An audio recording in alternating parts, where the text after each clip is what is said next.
Hey guys, Cardio here, and today we are going to be reviewing another Fireball Beach Racer, that being Chase Racelott. So I hope you guys aren't getting a little bit fed up with these Fireball Beach Racers, but we don't have many left now, and Chase is a pretty cool one for sure. One of the more rarer ones in the series, apart from I suppose the two ones that are not really been released yet. So yeah, he's a pretty cool one. I got him alongside Ryan inside Laney. I did not actually expect to find him. I think I touched on this in the Ryan inside Laney video. I went to this store looking for them too, and to my surprise they actually had it, which is a really rare thing to occur over here in the UK. So that was really cool. I do like this Fireball Beach Racer because of the, once again we have the rookie stripes, but we also have the difference of the eyes also, and it's just nice to have another Chase Racelott. It's a really cool car. I just think this one looks really cool. It may not have the most amount of sand, but anyway, it looks really cool indeed. Anyway, if you guys don't know what the Fireball Beach Racer series is, it's just a little event that McQueen held supposedly after Cars 3, because these cars don't have rookie stripes, so that means they're in their second year of racing, so we can assume that this happened after the events of Cars 3. But anyway, it's just a sort of an event that McQueen held together, inviting some of the next gens to come and race on Fireball Beach, pretty much. Hence why they're all sandy and they have all this, funny sand I don't know where I was going with that, but they have all sand everywhere pretty much. Now onto the packaging. We just have the same white packaging as every single other Fireball Beach Racer, with Lightning McQueen, the Cars logo, and the Fireball Beach Racers logo there. I'll just zoom in for you guys so you can have a look at that. And on the back, this being the European packaging, we just have the picture of the car, sadly.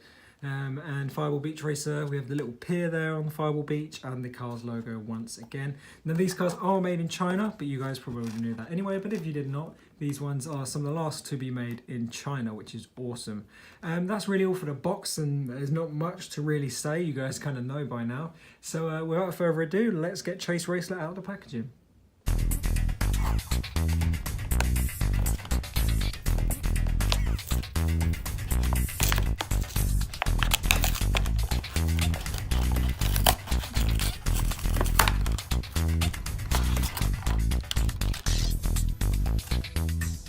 Alright then, so here is Chase out of the packaging.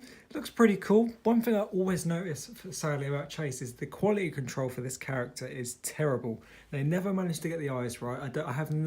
I've yet to see a Chase Racelott which has these straight eyes. Like, for some reason the eyelids are always slanted, and the moustache is never put on correctly, neither are the lights. So, I mean, tell me in the comments if you guys have ever seen one that's actually, the stuff has actually been put on properly, or the decals, but I've never ever seen a Chase Racelott with straight decals, ever.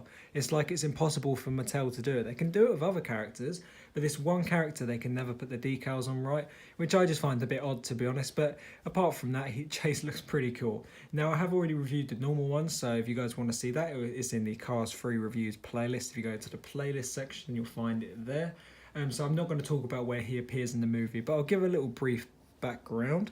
He is one of the 5 cars that is voiced by the real NASCAR racers. He is voiced by Chase Elliott, the son of the Hall of Famer Bill Elliott, but they just changed his name to Racelott or Racelott, which is I used to say, but on further inspection it's Racelott.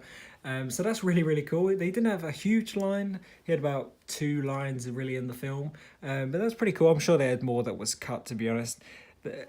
He doesn't have his name up here, but I suppose none of the next gen racers do. It would have been a nice touch if they put his name, because he was one of the speaking characters, but they just didn't. So fair enough for Mattel. But yeah, it's nice that McQueen invited Chase. I think this is a very good character to add to the whole series. I feel like Danny Suarez and Ryan inside Laney is a good character as well. I find it weird that they chose Sheldon Shifter. That's a bit, when Rich Mixon, that's a bit weird. I would have expected Bubba Wallace to be one of the racers, but I guess not. You never know though, they may release him. But obviously the new releases of Richie Gunzit, and we also have Conrad Camber, but I think Bubba deserves a release because he's one of the, speaking characters. But there you go, that's whoever, I don't know who decides that, to be honest. It's probably not Mattel, so yeah, it probably is Pixar, so you never know. That could be the next car that comes out later, and maybe towards the end of this year or middle of this year, I don't know, but it's a possibility. But yeah, that's all I can really say about Chase, to be honest, and let's go into the physical review of him. So as we come to the front here, you can see the rather poorly placed decals. It's not awful, But I just wish the moustache could be straight, and you can see the light. There's a bit of gap here where it should have gone all the way to. And obviously the eyelids are not straight, but oh well. So we have his two vents here as well, and the paint here, which is also pretty bad. I don't know why there's a chip there, but hey ho. He also, I was trying to stop complaining, he has blue eyes instead of green. I can't remember what is, I think this is the accurate one to the movie. Green was honestly fine for me, but fair enough. Blue looks cool as well, with the Vitalin logo here for the emerald green. Though it isn't as chrome, it's kind of more like a satiny colour with this. Obviously the Fireball Beach Racers, apart from the eyes, have this sort of layer over them anyway that makes them quite metallic-y and shiny, as you can see there on all the paint, meant to be like the sand covering. So that's pretty cool.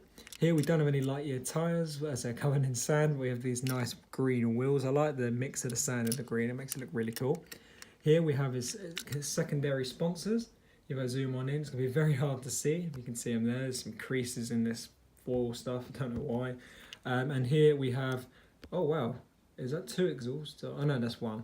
Okay, yeah, so we have the cartoony looking exhaust on what seems to be the normal exhaust, because you can feel a bump. So I don't know why they chose to do the cartoony kind of exhaust when Chase actually came with the normal one, but there you go. Number 24 there, not much sand. Like you can tell there's a bit here where it's not green, but there's not a whole lot. The window's also metallic-y as well. He has the window bars as well. We have the 24. I'm not sure if Chase has got the window bars yet in the regular version, correct me if I'm wrong. Got his roof lamps there. Gas cap back here with the Vitalin, looks very nice. Got his pretty cool sponsor here, being grey with the green lines and the Vitalin for older active cars. Very nice. Here is the back. As you can see, we lack the rookie stripes. Quite a boring back to the car, to be honest. We have his lights, the Vitalin logo and 24, that's it. But I guess it's meant to be, you know, basic. So that's pretty cool. Now here the side is different. With the V here, it looks very almost bluish there because of the tint and sort of the effect of the sand, but that looks really cool, better than my other one where it's all wrinkled up here. It's 24 and exhaust again, put on a little bit better this time. And some secondary sponsors there once again, which is pretty cool. And on the other side we have the completely sandy base. This is obviously the biggest difference of the whole thing. Is that? Oh, they forgot to paint in that corner. Fair enough, Mattel. And then we have Disney Pixar Made in China and all that cool stuff out. Now I did forget to actually bring the regular Chase Racelott, but so you guys can still get a comparison. I'll finish up the bit of the review back in my room. So I will see you guys there. Okay then guys, here we go for the comparison. Hopefully you can't hear my computer too much in the background, so I do apologise if you can. Now if you're looking at the main one, as I was saying, you can see this is such more shinier chrome or emerald colour when that's just flat. Sadly a bit of it did actually come off, which is great, but I do happen to have one in the package. I'm just trying to feel underneath where I am, because it's here somewhere, and I don't know where. I found it. Yes, I have. Yeah, I do actually have one in the package here, so which does have the foil intact, and the eyes actually aren't too bad on this one.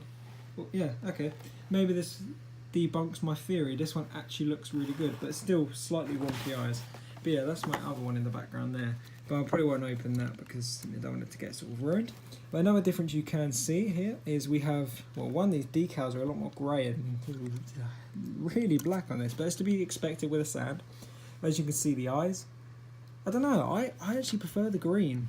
I prefer the green to the blue, but you guys may feel different. Spoilers, this is a lot lighter, sort of shinier, sort of steel colour rather than grey as such. I do like this one, it looks cool. It does look really cool. On the side here, obviously you don't have the Lightyear tyres, a lot more blurrier. And in the back, we don't have any rookie stripes. Honestly, I think it looks better with rookie stripes, quite like Danny Swerve's. But yeah. Also, we don't have the window bars, neither do we have on that one. And then there's the side here. And obviously you got the difference between the black base and this yellowy base. Alright then, that's a little comparison. Alright then guys, so I hope that was a decent comparison of the two. Thank you all for watching this diecast review. I hope you guys did enjoy. We'll try not to do a Fireball Beach Racer next, we'll just have to see. But I've got a couple cars that aren't Fireball Beach Racers, so I don't want to keep doing them one after the other because you guys might get bored of that. So I'll have a look what I can review. And as always guys, I will see you in the next diecast review.